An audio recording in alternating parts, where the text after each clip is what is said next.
प्यारे बच्चों, आपका हमारे यूट्यूब चैनल में स्वागत है। आज हम कक्षा 12 का 2023 में आया हुआ सेट 3 देखेंगे, जिसका कोड 822 AZ है, जिसके कुछ क्वेश्चन हम पार्ट 1 में कर चुके हैं। आज हम 5th क्वेश्चन से स्टार्ट करेंगे, तो चलिए शुरू करते हैं। ये 5th क्वेश्चन है। ये कहता है कि निम्नलिखित सभी खंडों को हल कीजिए, है ना बच्चों। इसमें हर क्वेश्चन जो है आपका 5 नंबर का है और इसमें 5 क्वेश्चन है और आपको सारे क्वेश्चन इसमें करने होते हैं, ठीक है ना। देखिए, ये क्वेश्चन आपके सिलेबस में नहीं है। ये एक्सरसाइज सारणिक में से है, जिसमें से ये क्वेश्चन दिया गया है और वो एक्सरसाइज आपकी कट चुकी है, अब सिलेबस में नहीं है, तो आपको ये नहीं करना है। और बच्चों, जो एक है क्वेश्चन है, सिद्ध कीजिए कि पूर्णांकों के समुच्चय जेड में आर जो है वो ए बी संख्या 5 a माइनस बी को विभाजित करती है द्वारा प्रदत्त संबंध एक तुल्यता संबंध है। बच्चों, ये क्वेश्चन सेम ऐसा ही हम सेट 2 में करा चुके हैं, है ना। सेट 2 में 5वें का ही क्या पार्ट था वहाँ पर, ये उसकी वीडियो की लिंक भी मैं डिस्क्रिप्शन में दे दूंगा, आप वहाँ से जाकर के ये देख लेना। बिल्कुल एज इट इज़ ऐसे ही होगा, बस वहाँ पे संख्या 2 दे रखी थी, यहाँ पे संख्या 5 दे रखी है, ठीक है ना। ये बिल्कुल ऐसे ही होगा बच्चों, ठीक है ना। आप इजीली वहाँ से वहाँ से बिल्कुल इसको ऐसे कर सकते हैं, ठीक है। चलते हैं अगले क्वेश्चन की तरफ। देखिए बच्चों, ये आपके सिलेबस में क्वेश्चन नहीं है, तो इसको हम नहीं करेंगे। अब हम चलते हैं घ क्वेश्चन की तरफ, ठीक है ना। देखिए, इसका समाकलन करना है। तो देखिए बच्चों, हमें इसका समाकलन करना है x² माइनस 8x प्लस 7, है ना। इसका हमें समाकलन करना है ना। तो देखिए बच्चों, बहुत आसान क्वेश्चन है। ये है आपका 5वें का घ क्वेश्चन, ठीक है ना। देखिए देखिए बच्चों, ये समाकलन करना है हमें इसका under root x² minus 8x plus 7, इसका हमें समाकलन करना है। बहुत आसान क्वेश्चन है बच्चों। देखिए, हमें सबसे पहले क्या करना होगा, इसका हम डायरेक्ट तो नहीं कर सकते, इसको हमें परफेक्ट स्क्वायर बनाना होगा। तो परफेक्ट स्क्वायर हम इसको बनाते हैं ना, क्योंकि हमारे पास फॉर्मूले इस टाइप के होते हैं। देखो बच्चों, हमारे पास ऐसे हैं फॉर्मूले, x² प्लस a² या x² माइनस a² या a² माइनस x², है ना। हमारे पास इस टाइप के फॉर्मूले हैं समाकलन में, जिनका हम डायरेक्ट समाकलन कर सकते हैं। तो अगर ऐसी कुछ फॉर्म बन जाए तो काम आसान हो जाएगा, है ना। तो हम ऐसी ही फॉर्म बनाएंगे इसमें। पहले तो हम क्या करते हैं, इसको परफेक्ट स्क्वायर बनाते हैं ना। देखिए, परफेक्ट स्क्वायर बनाने का क्या तरीका है, पूर्ण वर्ग, है ना। परफेक्ट स्क्वायर को पूर्ण वर्ग कहते हैं। देखिए वो कैसे बनाएंगे हम पूर्ण वर्ग इसको। सबसे पहले आपको क्या करना होता है, x² के मल्टीप्लाई में कोफिशिएंट जो होना चाहिए वो 1 होना चाहिए। अब यहाँ ऑलरेडी 1 है, तो अब आगे चलते हैं दूसरे स्टेप पर। दूसरा स्टेप ये है कि x के मल्टीप्लाई में जो भी है उसका आधा कीजिए। x के मल्टीप्लाई में 8 है, इसका आधा करो, कितना आएगा, 4, है ना। अब आपको इस 4 का स्क्वायर जो है जोड़ना है और स्क्वायर ही आपको इसमें घटाना है, ठीक है ना। ये 4 का स्क्वायर इसमें जोड़ना है, 4 का स्क्वायर इसमें से घटाना है। तो हम क्या करेंगे, x² माइनस के 8x प्लस के 4 का स्क्वायर और माइनस के 4 का स्क्वायर और प्लस के 7, ठीक है, हमने ये कर दिया, ठीक है ना बच्चों। अब देखिए, ये आपका आ जाएगा a² plus b² minus 2ab हो जाएगा ये, है ना। आपके पास a तो हो गया x और b हो गया 4, 4 हो गया b, है ना। तो 2ab कितना हो जाएगा, 4 दूनी 8x हो जाएगा। तो यही तो है वो ना। तो a² plus b² minus 2ab, ये तो हो गया आपका x माइनस b का होल स्क्वायर, ठीक है ना। अब देखिए, ये जो हमारे पास टर्म बची दो, इनको हमें सॉल्व करना पड़ेगा।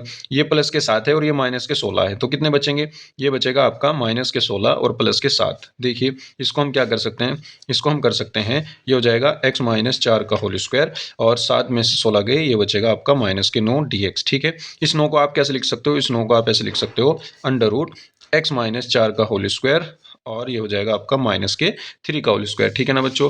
अब देखिए, ये जो है आपका, ये फॉर्मूला ऐसे बन जाए, ऐसा फॉर्मूला लग जाएगा इसमें, बन गया ना बिल्कुल ऐसा, जैसा ये है under root x² minus a², है ना। इस टाइप का फॉर्मूला बन गया। ये फॉर्मूला इसका फॉर्मूला क्या है, डायरेक्ट कैसे खुलता है, ये देखिए। ये हमारे पास होता है x/2 under root x² minus a² minus a²/2 log x plus under root x² minus a² plus c। ये आपका ये पूरा पूरा फॉर्मूला है ना। तो ये फॉर्मूला हम यहाँ पे यूज करेंगे, ठीक है ना। तो ये फॉर्मूला आप लिख देना, यहाँ पे लिख देना सूत्र, ये लिख करके फिर लिख देना से, ठीक है ना, सूत्र से।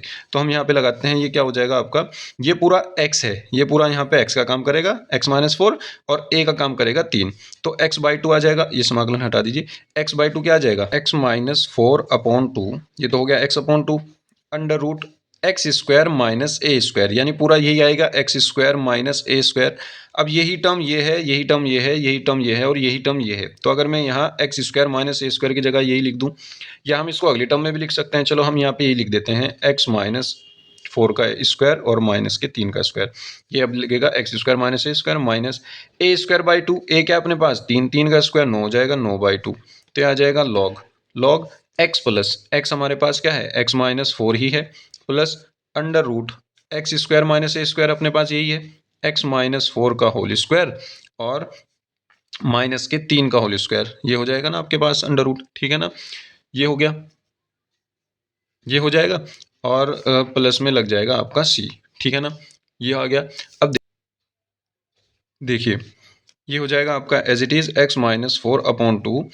बच्चों इस वाले रूट के अंदर जो भी है ये मटेरियल, अब देखिए इसको जो हमने बनाया था वो इससे बनाया था, और इसको इससे बनाया था, इसको इससे बनाया था, और इसको इससे बनाया था, यानी ओवरऑल ये जो बना ये इसी से बना है। तो हम इसकी जगह ये लिख सकते हैं, क्योंकि सारे इक्वल में ही तो हैं, ये इसकी जगह यही तो आया, तो इसकी जगह हम ये भी लिख सकते हैं। तो हम क्या करेंगे, हम इसको लिख देंगे अंडर रूट में हम इसको पूरा क्वेश्चन ही लिख देंगे, x square minus 8x plus 7, ठीक है ना। ये आ गया माइनस के 9/2, 9/2, और ये आ जाएगा लॉग, और इसमें x माइनस 4 रहेगा, और प्लस इसी तरह मैं यहाँ पे लिख दूंगा अंडर रूट के अंदर एक्स स्क्वायर माइनस के 8x और प्लस के 7। ये हो जाएगा बंद, और प्लस के आ जाएगा सी। ये हो जाएगा आपका क्वेश्चन कंप्लीट, ठीक है ना बच्चों।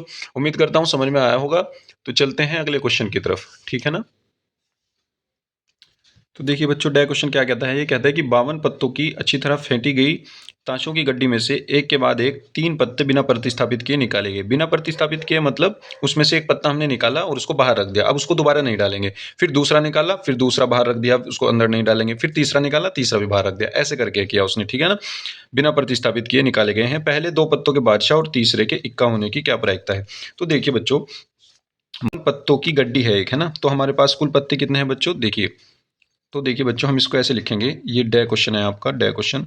हम यहाँ पे लिख देंगे ताश के कुल पत्ते, बहुत आसान क्वेश्चन है। ताश के कुल पत्ते, ताश के कुल पत्ते कितने हैं बच्चों, ताश के कुल पत्ते कितने होते हैं, 52 होते हैं। वैसे भी उसने बताया है 52 है, ठीक है ना, 52 है। अब देखिए हमारे पास उसने कहा कि 3 पत्ते निकालने हैं और पहले 2 में बादशाह होना चाहिए और तीसरे में इक्का होना चाहिए। तो देखिए बच्चों पहले पत्ते का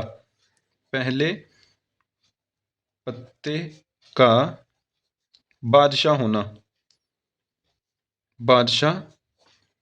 होने की प्रायिकता, बादशाह होने की प्रायिकता क्या होगी। तो देखिए अगर मैं पहला पत्ता निकालता हूं और उसमें बादशाह होने की मुझे प्रायिकता देखनी है, तो बादशाह कितने होते हैं, 4 होते हैं। 52 पत्तों में 4 बादशाह होते हैं ना, 4 बादशाह होते हैं। तो हमारे फेवर में कितने हैं, अनुकूल परिणाम 4 हैं, बटे कुल परिणाम कितने हैं 52, तो कितना हो जाएगा 4/52, ठीक है ना। इसको हम लिख सकते हैं 4/52, ठीक है ना। या हम इसको डिवाइड भी कर सकते हैं, देखिए और भी 4 एकम 4 और ये 4 से कट जाएगा, 4 एकम 4, 4 तिया 12, ठीक है ना। 1/13 इसकी प्रायिकता आ गई, ठीक है। पहले पत्ता होने की बादशाह होने की प्रायिकता आ गई।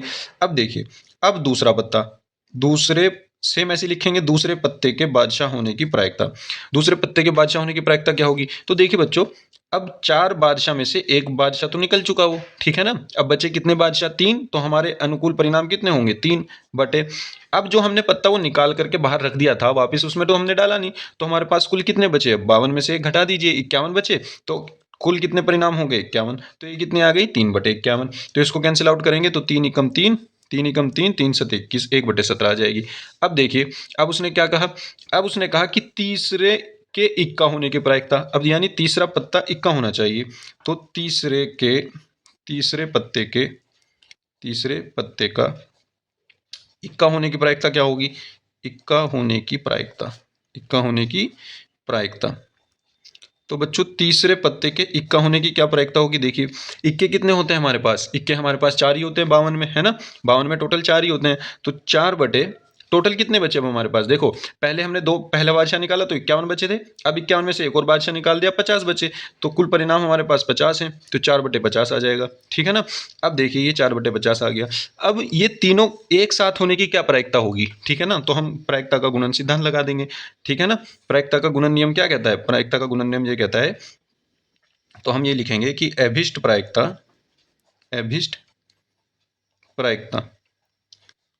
तीनों पत्तों के एक साथ होने की घटना बतानी ना उसको, है ना। तो इसने कहा था कि पहले 2 पत्ते के बादशाह और तीसरे के इक्का होने की क्या प्रायिकता है। तो इन तीनों की मल्टीप्लाई कर दो, पहला 1/13 आया था, दूसरा 1/17 आया था, तीसरा 4/50 आया था। ठीक है ना। तो अब जब हम इनको डिवाइड करेंगे तो ये कैसे कैंसिल आउट होगा, ये हो जाएगा 2 दूनी 4 और ये आ जाएगा 25, तो ये आ जाएगा आपका 2/55 20, 2/55 25। बच्चों मैंने ये मल्टीप्लाई पहले ही कर ली थी, इसलिए मैंने आप डायरेक्ट बता दिया, ये आ जाएगा 55 25। आप इसको सॉल्व कर सकते हैं और ये आ जाएगा आंसर। ठीक है ना बच्चों। तो चलते हैं बच्चों 6 क्वेश्चन की तरफ। देखिए क्या कहता है कि सममित और विषम सममित आव्यूह को परिभाषित कीजिए। देखिए बच्चों यहाँ पे आपको सममित की और विषम सममित आव्यूह की परिभाषाएं देनी है। ठीक है ना, लिखनी है आपको परिभाषा दोनों की, है ना। तो हम यहाँ आपको परिभाषा इसकी बता देंगे। आप क्या करिए, देखिए ऐसे करके जो है आप इसमें परिभाषा लिख दीजिएगा। परिभाषा मैं यहाँ पर ऊपर दे दूंगा, है ना। मैं यहाँ पे परिभाषाएं ऊपर दे दूंगा। आप क्या कीजिए, आप ये देख लीजिए, समझ लीजिए कि सममित आव्यूह क्या होता है और विषम सममित आव्यूह क्या होता है। देखिए सममित आव्यूह, सममित आव्यूह क्या होता है। सममित आव्यूह, मान लीजिए हमारे पास कोई मैट्रिक्स ए है और उस मैट्रिक्स ए का हमने ट्रांसपोज निकाला, है ना। हमने क्या निकाला, डैश निकाल दिया, ट्रांसपोज मैट्रिक्स यानी परिवर्त आव्यूह, परिवर्त आव्यूह निकाल दिया और वो वही मैट्रिक्स वापस से बन गया। तो ऐसी मैट्रिक्स क्या कहलाती है, सममित आव्यूह, सममित आव्यूह कहलाती है ना। और विषम सममित आव्यूह, और विषम सममित आव्यूह, विषम सममित आव्यूह, विषम सममित आव्यूह, विषम सममित आव्यूह में ये है कि अगर हम किसी मैट्रिक्स का ट्रांसपोज निकालें या परिवर्त आव्यूह निकालें तो वो वही मैट्रिक्स माइनस में आ जाएगी बस। ठीक है ना, तो वो विषम सममित आव्यूह होगी। ठीक है, समझ गए आप सममित और विषम सममित आव्यूह किसे कहते हैं। डेफिनेशन में यहीं पे दे दूंगा, आप जो है उनको नोट डाउन कर लीजिएगा। ठीक है ना। अब चलते हैं आगे। ये कहता है कि यदि a तथा b सममित आव्यूह हो तो सिद्ध कीजिए कि ab माइनस ba एक विषम सममित आव्यूह है। अब देखिए इसने कहा है कि यदि a और b सममित आव्यूह हो। अब यहाँ हम लिखेंगे दिया है, दिया है। उसने कहा है कि a और b सममित आव्यूह हैं, a और b सममित आव्यूह हैं। तो सममित आव्यूह होंगे तो इसका मतलब a डैश a बराबर a रहा होगा और b डैश बराबर b रहा होगा। इसका मतलब b डैश बराबर b रहा होगा। ठीक है ना। अब देखिए b डैश बराबर b रहा होगा। अब देखिए हमें क्या निकालना है, हमें ये प्रूफ करना है कि ए बी माइनस बी ए एक विषम सममित आव्यूह है। ए बी माइनस बी ए, तो हम क्या करते हैं, ए बी माइनस बी ए का, ए बी माइनस बी ए का ट्रांसपोज निकालते हैं, डैश निकालते हैं। अगर ये माइनस में ए बी माइनस बी ए ही आ गया माइनस में, क्योंकि ट्रांसपोज में विषम सममित आव्यूह क्या कहता है कि अगर ए डैश ए बराबर माइनस ए आ जाए, यानी वही मैट्रिक्स माइनस में आ जाए, तो ये विषम सममित आव्यूह होती है। तो अगर मैं इसका डैश निकालने जा रहा हूं तो यही पूरी मैट्रिक्स बस बाहर माइनस आ जाना चाहिए। ठीक है ना, तो ये विषम सममित आव्यूह हो जाएगी। तो हम देखते सोल्व करते हैं। देखिए इसको कैसे करते हैं, अगर आपके पास किन्हीं दो टर्म का होल डैश हो तो आप उसको अलग अलग डैश दे सकते हैं, ए बी का डैश और माइनस बी ए का डैश। ठीक है ना, दे सकते हैं ऐसे, क्योंकि हमारे पास ये रूल है कि अगर हम a माइनस बी का होल डैश कर रहे हैं तो यहाँ पे a dash minus b dash हो जाता है। ठीक है, अब देखिए ए बी का डैश क्या होता है, बी डैश ए डैश, बी डैश ए डैश, माइनस बी ए डैश का क्या होता है, ए डैश बी डैश। उल्टा होता है थोड़ा सा, ये वाला पहले और ये वाला बाद में, दोनों का अलग अलग हो जाएगा। यहाँ पे लिख दो कि अगर ए बी का होल डैश आपके पास होता है तो उसको हम बी डैश ए डैश लिखते हैं। ठीक है ना, ये रूल है। अब देखिए, अब देखिए बच्चों, यहाँ पे ये जो बी डैश है, बी डैश की जगह हम क्या लिख सकते हैं, बी, और ए डैश की जगह क्या लिख सकते हैं, ए, क्योंकि उसने दे रखा है माइनस। ए डैश की जगह हम ए लिख सकते हैं, बी डैश की जगह हम बी लिख सकते हैं। ठीक है ना, ये बन गया हमारा। अब देखिए इसके जैसा बनाने के लिए अगर मैं इसमें से माइनस कॉमन ले लूं तो माइनस कॉमन लेकर के ये क्या बन जाएगा, ये बन जाएगा आपका ए बी, ये प्लस हो जाएगी टर्म, ये माइनस हो जाएगी, माइनस बी ए, माइनस बी ए। ठीक है ना, अब देखिए इसका ट्रांसपोज लेकर के चले थे, यही पूरी की पूरी माइनस में आ गई। तो इसका मतलब क्या हुआ कि A B minus B A, इसका मतलब ये हुआ कि A B minus B A B minus B A विषम सममित आव्यूह है। क्या है, विषम सममित आव्यूह है, विषम सममित आव्यूह है। और ये हमने प्रूफ कर दिया। ठीक है ना बच्चों, उम्मीद करता हूं समझ में आया होगा। तो चलते हैं अगले क्वेश्चन की तरफ। देखिए अगला क्वेश्चन क्या कहता है कि अंतराल ज्ञात कीजिए जिनमें एफ एक्स बराबर sine x plus cos x और एक्स की वैल्यू 0 से 2 पाई के बीच में है ना, 0 और 2 पाई के बीच में, इसने रेंज इसकी दे दी एक्स की, द्वारा प्रदत्त फलन वर्धमान या ह्रासमान है। अब हमें ये देखना है कि किस अंतराल में ये फलन जो है वर्धमान है और किस अंतराल में ये ह्रासमान है। वर्धमान मतलब इंक्रीजिंग फंक्शन बढ़ता हुआ, और ह्रासमान मतलब डिक्रीजिंग फंक्शन यानी घटता हुआ। ठीक है ना। अब देखिए 6 का क्वेश्चन। तो बच्चों सबसे पहले हमें क्या करना है, एफ एक्स ले लो और एफ एक्स का हमें डेरिवेटिव निकालना है, ठीक है ना, sine x plus cos x, ठीक है, sine x plus cos x का डेरिवेटिव हमें निकालना है।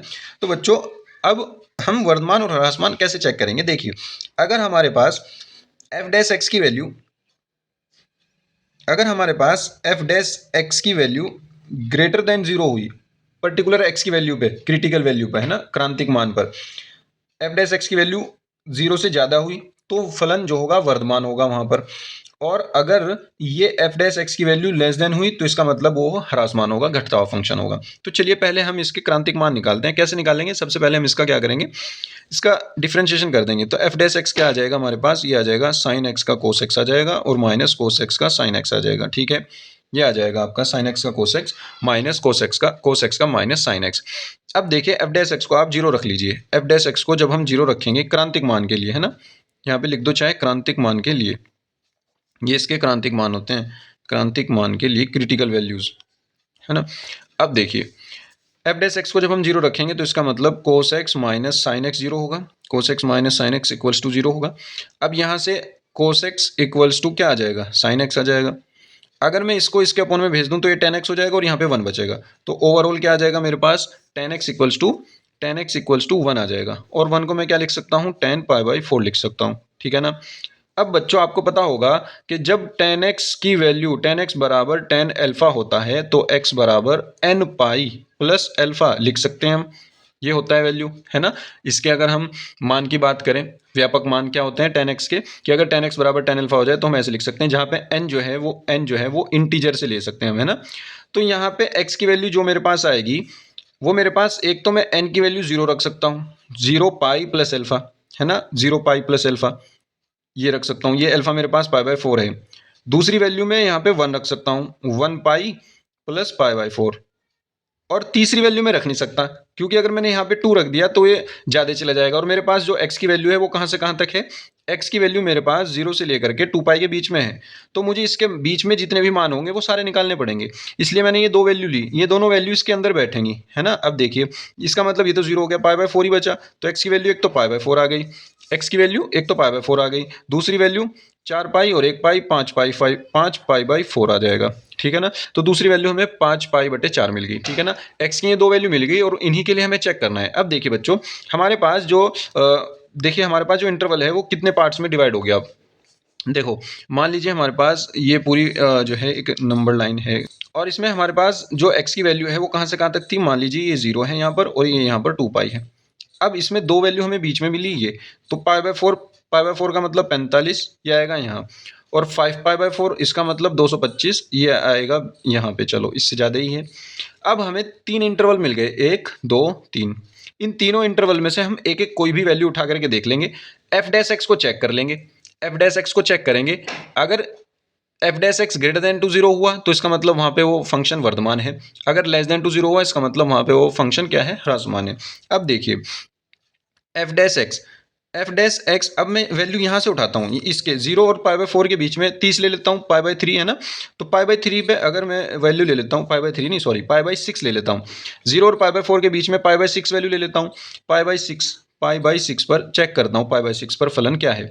अब देखिए अगर मैं पाई बाय सिक्स पर एफ डैश एक्स को चेक करता हूँ, एफ डैश एक्स मेरे पास ये है, कोस पाई बाय सिक्स हो जाएगा, कोस पाई बाय सिक्स, और ये हो जाएगा माइनस के sine pi by six, sine pi by six, तो ये कितना हो जाएगा, कोस थर्टी की वैल्यू अंडर रूट तीन बटे दो माइनस साइन थर्टी की value one upon two, overall कितनी आ गई, अंडर रूट तीन माइनस एक बटे दो, अंडर रूट तीन की वैल्यू होती है 1.732, अगर उसमें से मैं एक घटाऊंगा तो पॉजिटिव वैल्यू ही आएगी, यानी ओवरऑल ये जीरो हो गया, जीरो से बड़ा हो गया ओवरऑल, है ना, ओवरऑल ये जीरो से बड़ा हो गया। तो इसका मतलब फंक्शन जो है वो इस रीजन में, मैंने यहाँ से वैल्यू उठाई थी, ये वैल्यू मैंने पाई बाई सिक्स उठाई थी यहाँ से, तो इसका मतलब इस रीजन में ये वर्धमान है, बढ़ता हुआ फंक्शन है, तो मैं यहाँ पे पॉजिटिव साइन लगा देता हूँ, ठीक है ना, वर्धमान है यहाँ पर, है ना। अगर ये ग्रेटर आ रहा है तो इसका मतलब इस रीजन में ये वर्धमान है, ठीक है। अब चलते हैं आगे, देखिए अब मैं इन दोनों के बीच में से कोई वैल्यू उठा लेता हूँ, जैसे पाई बाई टू उठा लेता हूँ, है ना, पाई बाई टू 90 है क्योंकि ये 45 है, ये 225 है, इनके बीच में 90 बैठ रहा है, मैं 90 उठा लेता हूँ। तो एफ डैश में रख के देखता हूँ पाई बाई टू क्या आता है, तो ये हो जाएगा कॉस पाई बाई टू और माइनस के sine pi by two, cos 90 minus के साइन 90, कोस 90 की वैल्यू 0, साइन 90 की वैल्यू 1, ओवरऑल -1 लेस देन 2 0। इसका मतलब यहाँ पे हो गया ये हरासमान, ठीक है ना। यहाँ पे हरासमान हो गया, यानी इस रीजन, इस इंटरवल में ये फंक्शन जो है वो निगेटिव वैल्यू देगा, ठीक है ना, यानी यहाँ पे ये हरासमान है। अब चलते हैं लास्ट वाले इंटरवल में, इस वाले इंटरवल में। तो इस इंटरवल में से हमने कोई वैल्यू उठाई, हमने उठा ली मान लीजिए 3π/2। क्या उठा ली हमने उठा ली 3π/2। 3π/2 होती है 270, है ना, 270। तो हम क्या करेंगे, f डैश 3π/2 रख करके देखते हैं। 3π/2 यानी कोस 3π/2 और माइनस के साइन 3π/2। अब देखिए बच्चों, कोस 3π/2 और साइन 3π/2। कोस 3π/2 की वैल्यू कितनी होती है, कोस पाई प्लस π/2 यानी 0 हो जाएगी, और माइनस साइन 3π/2 की वैल्यू कितनी होती है, साइन पाई प्लस π/2 यानी 180 प्लस थीटा, तो -1 हो जाएगी। तो ओवरऑल ये आ जाएगा 1, ये हो जाएगी ग्रेटर देन टू 0। इसका मतलब ये भी वर्धमान हो जाएगी, ठीक है ना, यानी इस रीजन में भी ये वर्धमान हो जाएगा, ठीक है ना। देखो ये हो जाएगा वर्धमान, ठीक है ना बच्चों। तो अब देखिए हमारे पास तीनों इंटरवल में हम वैल्यू पता कर चुके हैं कि किस में वर्धमान है, किस में ह्रासमान है। तो इस वाले इंटरवल में भी वर्धमान आ चुका है, ठीक है ना। तो अब हम क्या करेंगे, अब हम कहेंगे कि इंटरवल, हमारे पास 3 इंटरवल बन गए। तो बच्चों हम यहाँ पे आंसर में लिख देंगे कि फलन f(x) अंतराल 0 to π/4 तथा 5π/4 to 2π तथा 5π/4 to 2π में वर्धमान तथा π/4 to 5π/4 to 5π/4 में ह्रासमान है। क्या है, ह्रासमान है, यानी डिक्रीजिंग फंक्शन है, ठीक है ना बच्चों। ये हमारा आंसर हो जाएगा। तो चलते हैं अगले क्वेश्चन की तरफ। तो देखिए बच्चों, यह क्वेश्चन क्या कहता है कि सिद्ध कीजिए कि साइन इनवर्स 2x/1 + x² इसका इंटीग्रेशन ये होगा, ये हमें प्रूफ करना है। तो बड़ा ही आसान क्वेश्चन है बच्चों। देखिए 6 का गैप आर्ट देखिए, समाकलन साइन इनवर्स क्या आ जाएगा आपका 2x/1 + x² dx, है ना। हमें ये प्रूफ करना है ना। अब देखिए बच्चों, आप इसकी लेफ्ट हैंड साइड लेकर के चलो ये भी लिख देते हैं हम, 2x tan inverse x minus log 1 + x², हमें ये प्लस सी ये प्रूफ करना है। तो देखिए ये लेफ्ट हैंड साइड है। देखिए बच्चों, ये लेफ्ट हैंड साइड लेकर के चलते हैं। ये तो बच्चों बहुत आसान क्वेश्चन है, आपको आंसर इसने दे दिया है, अब आपको ये लाना है, कुछ भी करो बस ये लाना है आपको, ठीक है ना। तो देखिए लेफ्ट हैंड साइड लेकर के चलो, समाकलन sine inverse 2x/1 + x² dx। अगर बच्चों आपके ट्रिग्नोमेट्री के फॉर्मूले याद हों तो आपको दिमाग में आएगा कि ये फॉर्मूला बनता है किसी चीज़ का। x की जगह अगर मैं यहाँ tan थीटा रख देता हूँ तो 2 tan θ/1 + tan² θ, ये फॉर्मूला बनता है किसका, sin 2 थीटा का। तो साइन से साइन कट जाएगा, तो हम सिंपली क्या करते हैं, हम इसमें पुट ही कर देते हैं। हम क्या करते हैं, x = tan θ इसमें पुट कर देते हैं, ठीक है ना। तो इसमें जब हम पुट करेंगे तो ये क्या हो जाएगा, sine inverse 2 tan θ/1 + tan² θ dx। देखो बच्चों, हम यहाँ इसको समाकलन थीटा में जाकर के नहीं करेंगे, हम वापस x में ही आएंगे, ठीक है ना। हम वापस x में आकर के तब समाकलन करेंगे, ठीक है ना। अब आप ये भी सोच रहे होंगे कि यहाँ डिफरेंशिएशन क्यों नहीं किया, dx को क्यों चेंज नहीं किया। कर सकते हैं वैसे भी, लेकिन वो थोड़ा सा मुश्किल हो जाएगा। हम आसान तरीके से ही करेंगे इसको, ठीक है ना। देखिए अब ये क्या हो जाएगा, अब हम इसको लिख सकते हैं साइन इनवर्स ये हो जाएगा आपका फॉर्मूला साइन 2 थीटा का। ये जो होता है 2 tan θ/1 + tan² θ, साइन 2 थीटा होता है, ठीक है ना। यहाँ पे आप रीजन इसका लिख देना कि ये जो फॉर्मूला है ये इसके बराबर है, ठीक है ना। अब देखिए साइन से साइन हट जाएगा, यहाँ बचेगा 2 थीटा और dx। अब थीटा की वैल्यू रख दो वापस। थीटा की वैल्यू क्या है, देखिए हमने क्या पुट किया था, x = tan θ। तो यहाँ से अगर मैं निकालता हूँ थीटा की वैल्यू तो आ जाएगा tan इनवर्स x = थीटा, यानी इस थीटा की जगह हम रख सकते हैं tan इनवर्स x और dx। अब देखिए बच्चों, ये x में ही बन गया वापस से, ठीक है ना। अब हम इसका इंटीग्रेशन करेंगे। अब इसका इंटीग्रेशन कैसे करेंगे वो हमें देखना है बच्चों। tan इनवर्स x का हमारे पास समाकलन होता नहीं, ठीक है ना, हमारे पास इसका अवकलन होता है। तो इसको हम खंड समाकलन से कर लेंगे। इसको हम फर्स्ट मान लेंगे और इसके मल्टीप्लाई में हम यहाँ पर 1 मान लेंगे। ये फर्स्ट फंक्शन हो जाएगा, ये सेकेंड फंक्शन हो जाएगा, ठीक है ना। अब देखिए ये तो 2 तो आ जाएगा बाहर, अब देखो first function as it is, second का इंटीग्रेशन 1 का हो जाएगा आपका x, है ना, 1 का हो गया x minus whole integration first का हो जाएगा डिफरेंशिएशन, टेन इनवर्स एक्स का अवकलन होता है 1/1 plus x square into second का हो जाएगा समाकलन 1 का हो जाएगा x और dx और प्लस में आ जाएगा c। अब देखिए यहाँ 2 इंटू ये हो जाएगा आपके पास, ये हो जाएगा आपके पास 2x tan inverse x, 2x tan inverse x minus ये 2 दे दीजिए अब इसके साथ मल्टीप्लाई में, यहाँ भी होगी मल्टीप्लाई यहाँ भी होगी, तो ये हो जाएगा 2x/1 plus x square dx और प्लस के c।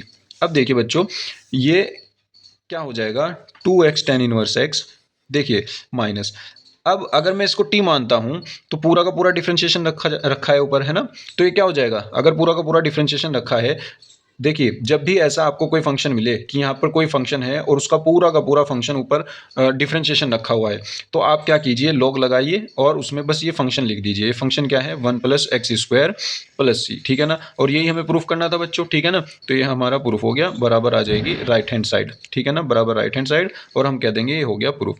था ना बच्चों आसान क्वेश्चन। तो चलते हैं अगले क्वेश्चन की तरफ। तो देखिए बच्चों अगला क्वेश्चन क्या कहता है, डे क्वेश्चन क्या कहता है, एक विशेष समस्या को ए और बी द्वारा स्वतंत्र रूप से हल करने की प्रायिकताएं क्रमशः 1/2 और 1/3 हैं।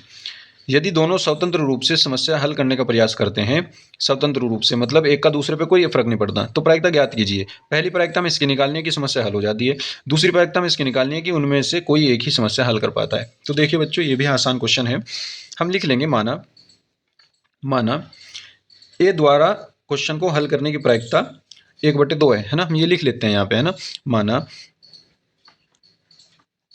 ए द्वारा प्रश्न या समस्या लिख लो, समस्या हल करने की प्रायिकता P ऑफ A क्या है 1/2 उसने दी हुई है, ऐसे ही हम लिख देंगे कि B द्वारा प्रश्न हल करने की प्रायिकता P ऑफ B वो क्या हो जाएगी 1/2, सेम लाइन लिखनी है ऐसे ही। अब बच्चों अब आप इसको एक बार ना होने की निकाल लो, अगर आपको पता है कि A द्वारा हल करने की प्रायिकता 1/2 है, तो हल ना करने की प्रायिकता क्या होगी, है ना। अब देखिए अब A द्वारा समस्या हल ना करने की प्रायिकता ना करने की प्रायिकता क्या हो जाती है बच्चों, 1 में से होने की घटा दो, तो ना होने की आ जाएगी 1/2। ऐसे ही बी द्वारा हल ना होने की प्रायिकता निकाल दो, 1 में से सॉरी बच्चों इसकी प्रायिकता थी 1/3, है ना, 1/3 दे रखी थी उसने यहाँ पे, तो इसकी हो जाएगी 1 - 1/3, तो ये आ जाएगा आपका 3 - 1 2/3 यानी 2/3 आ जाएगी। अब हमने ए के और बी के होने की प्रायिकता भी निकाल ली अलग अलग, बी के ए के और बी के ना होने की प्रायिकता भी अलग अलग हम निकाल चुके हैं, ठीक है। तो अब देखिए बच्चों क्या होगा, हमें क्या करना है, हमें ये इसकी निकालनी है प्रायिकता की समस्या हल हो जाती है। तो इसमें हम पहला लिखते हैं कि समस्या हल हो जाने की प्रायिकता, समस्या हल होने की प्रायिकता क्या होगी बच्चों, समस्या हल होने की प्रायिकता, अब हम ये लिख सकते हैं कि 1 माइनस समस्या हल ना होने की प्रायिकता, है ना, समस्या हल ना होने की प्रायिकता, तो हम इसको लिख देंगे 1 माइनस समस्या हल ना होने की प्रायिकता। और बच्चों अगर समस्या हल नहीं हुई तो इसका मतलब दोनों में से किसी पे भी नहीं हुई, तो इसका मतलब 1 माइनस दोनों की ना होने की प्रायिकता का गुणन नियम से हम क्या कर देंगे, दोनों का मल्टीपल कर देंगे, तो ये हो जाएगा 1/2 और गुना 2/3, 2 से 2 कैंसिल आउट हो जाएगा, 1 माइनस 1/3 बचेगा और ये आ जाएगा 2/3। बहुत आसान हो गया ना बच्चों क्वेश्चन, ये आ गई हमारा समस्या हल होने की प्रायिकता। अब ये कह रहा है कि किसी एक के द्वारा उनमें से कोई एक ही समस्या हल कर पाता है, उसकी हमें प्रायिकता निकालनी है। तो किसी एक द्वारा समस्या हल होने की प्रायिकता, किसी एक के द्वारा समस्या हल होने की प्रायिकता, किसी एक के द्वारा। बच्चों अब ये देखिए अगर किसी एक के द्वारा समस्या हल होने की प्रायिकता हमें निकालनी है, तो देखिए इसमें 2 कंडीशन है, अगर ए निकाल देता है तो इसका मतलब बी पे नहीं निकली होगी, है ना, तो हम ये निकाल देंगे। ये हमने कहा कि P ऑफ A, ये तो ए के हल होने की प्रायिकता है, और उसके साथ साथ बी पे नहीं निकली होगी, क्योंकि उसने हम ये निकाल रहे हैं कि एक के द्वारा समस्या हल हुई, दोनों के द्वारा नहीं, किसी एक के। तो हम ये केस लेके चल रहे कि ए ने कर दी हल तो बी पे नहीं हुई होगी, और अगर बी ने कर दी होगी तो ए पे नहीं हुई होगी, तो ए डैश लगा देंगे, इनटू में लगा देंगे पी ऑफ बी। ये ए डैश और बी डैश क्या है बच्चों, ये वाली प्रायिकताएं हैं, ना होने की प्रायिकता, ये है पी बी डैश, और ये वाली है पी ऑफ ए डैश। ठीक है, ये है पी ऑफ ए डैश। तो हम क्या करेंगे, बस इसमें वैल्यू रख देंगे।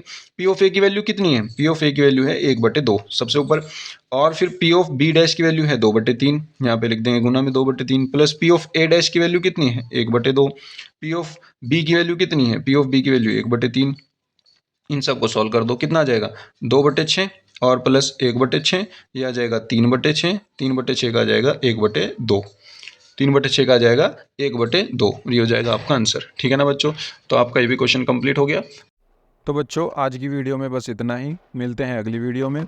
वीडियो अच्छा लगा हो तो लाइक कीजिए, अपने दोस्तों में शेयर कीजिए और चैनल को सब्सक्राइब कीजिए। Thank you.